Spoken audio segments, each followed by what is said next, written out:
doing something.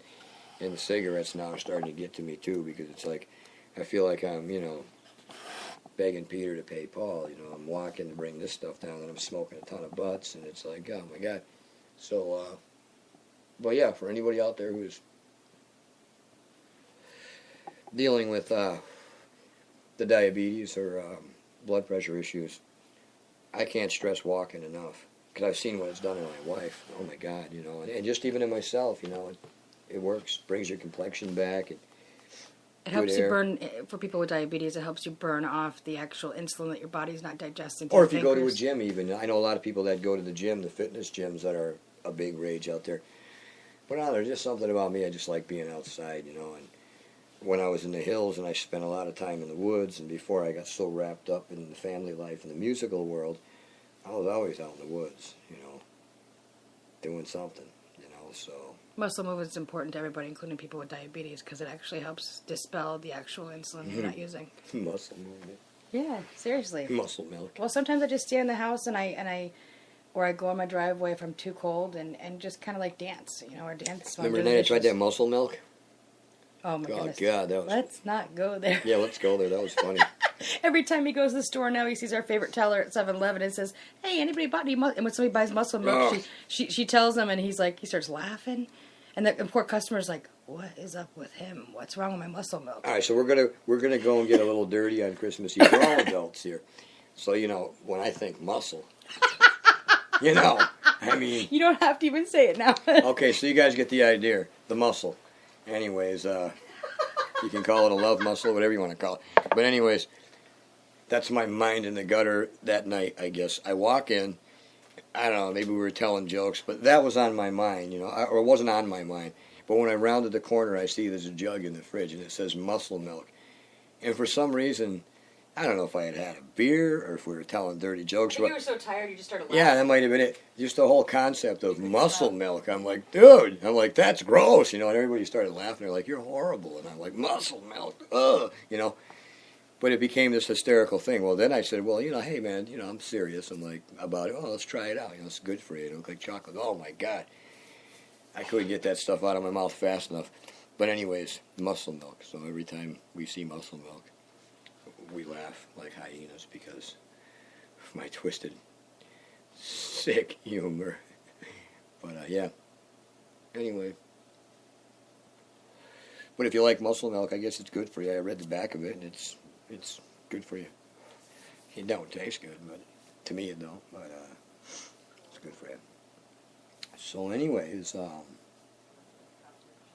yeah, it's kind of a strange Christmas night here. It's raining out here, I think. Oh yeah, it's raining here in East Hampton, Massachusetts, up here in New England in the north, and it ain't really too cold out there either. I don't see a bit of ice for miles. And, yeah. So I got some upcoming shows coming up soon. I will be playing at Luthier's Co-op right here in East Hampton, Massachusetts, which is located on 108 Cottage Street. If you guys are familiar with the area, it's right next to the Off the Map Tattoo shop. And that gig is on January 31st from 7 o'clock to 8. That's a 1-hour show. And then from there, I'm doing a country night. I'll be the vocal performer at a place called Between the Uprights in Turners Falls, Massachusetts. And I have two fellas, friends of mine that I associate with. One I've already offered the opening spot. He said he would do it. If he's still going to do it, that's cool. But then I have another guy that I offered as well if this guy, for some reason, something doesn't work out. So I have two guys to open that show. And that'll be at 9 o'clock. That's 9 to midnight. That's in Turners Falls at Between the Uprights. And so if you guys are in that area, you can get out there. That's going to be a pretty good show. given that, weather providing, and this, season, flu season, nothing knocks me down or takes me out of the box or cancels that show. That's going to be a heck of a show. I'm looking forward to it, and I'll either have Don Tessier opening up, or I may open the show. They're basically a guest performer, probably a 45 to an hour long guest performer. If they want to open, fine. If they want to play in between, I don't care. I'm not that structured with how I do my shows, really. As long as I know who's on deck. So it'll either be Donald Tessier or it'll be Jeremy the Bear Theriault Morissette. I don't know what he's going by now. And that's the bear, the big bear. And I like the bear because he's a greenhorn. He's kind of up and coming. He writes his own stuff in his house, and he says I've inspired him, which is kind of flattering. But I think it was always in him. So but I like what he does. He does. He's got like a real bluesy, country kind of backwoods. Makes me almost think Cajun a little bit, kind of way of playing his guitar. And he's got an incredible voice. And he writes about some really heart-touching subjects. And it would be... If you go to Reverb Nation and look up Eddie Riel, you can find the first song listed. It's a song called Giving It To You. And that's one that he collaborated with Jeremy the Bear. Yeah.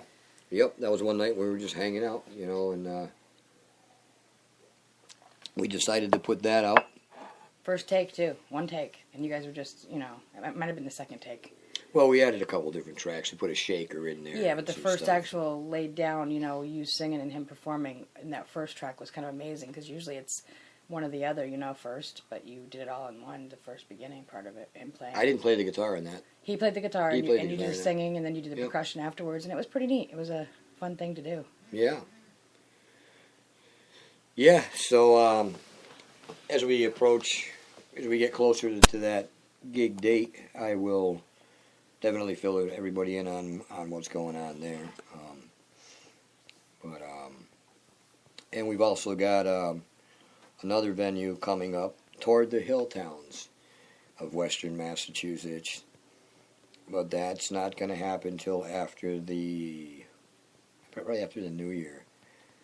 So I'm working my way up toward the hill towns to another bar, and we're going to try it out up there and see how that goes and play for the local hillbillies. A lot of them I know too, which is really cool, so I'll feel like I'm right at home there. So but I've been out of the hills almost longer than I was in them, so it's kind of strange. I go up there and I still got some lifelong friends over there, but a lot of them are gone, moved on, dead, whatever, and that's kind of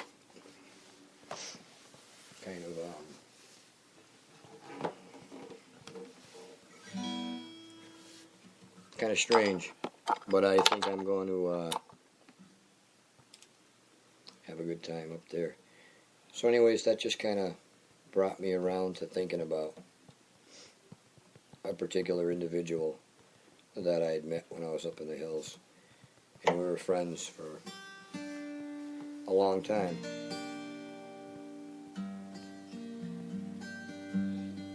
And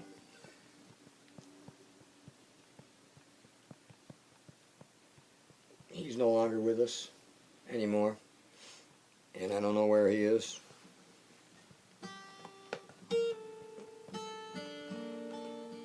But his name was Hayes Dalton, Hayes M. Dalton. He's from Chesterfield, Mass. And he was a really unique dude, He was a self-made man. He was a cabinet maker, woodworker. Gone ahead and ended up getting his contractor's license, all without schools. He basically got out of high school, opened his own shop, started doing cabinetry, did so good at it that he actually, he had a house, a shop. He had a beautiful wife, and he was having babies. He had 3 babies.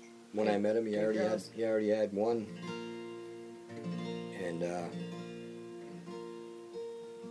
I looked up to the man a lot, and we kind of hit it off because I was a drummer, and I got a lot of advice from Hayes, and I shared a lot of problems with Hayes, and Hayes was like a real life cowboy. If you ever watch those Clint Eastwood movies or something, and like the cat is just so cool and smooth and measured and metered in his thinking and his ways. He wasn't a tough guy. He was just you kind of felt like you were in a spiritual presence with this man. I remember one time hanging out with Hayes, and it was around this time of the year, and I was going through all kinds of stuff in my life. Just gotten out of a bad relationship with a girlfriend. I was about approaching my 30s. Living back home, which if any of you have ever had to do that, move home. You know how that is.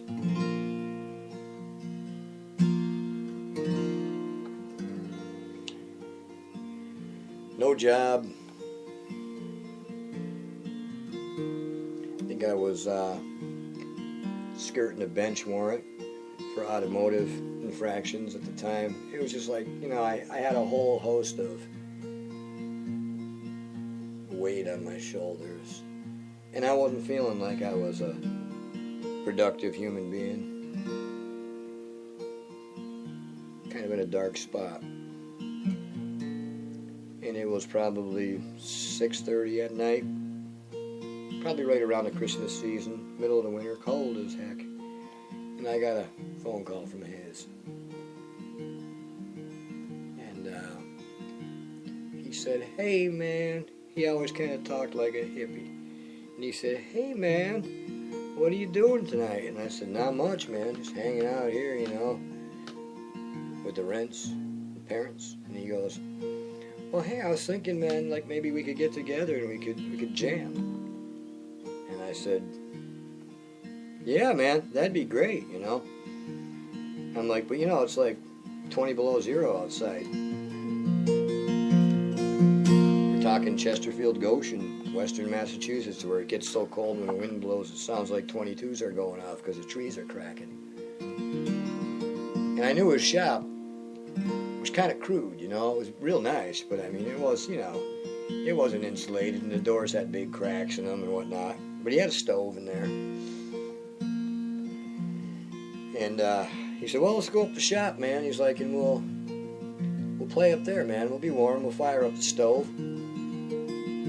I got a bag of weed, and I got a case of beer." And I said, "Yeah, geez, I guess so. That sounds good, So he was supposed to go on ahead and light that stove and get it all warm in there, because I was worried about it messing with my drums, all that cold weather taking them out.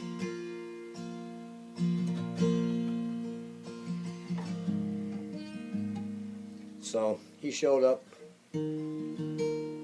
about a half hour later. His big old work van come rolling down my driveway. Out pops Hayes, wearing his flannel shirt, leather vest, and his cowboy hat, tattered and worn. I think we were probably late 20s. But he looked older for his age, and he acted older. And I swear to God, you see some people that wear a certain attire, and it just fits them. You could swear to God this guy just come off the streets of Tombstone. He really was the cowboy. And I loved him like a brother.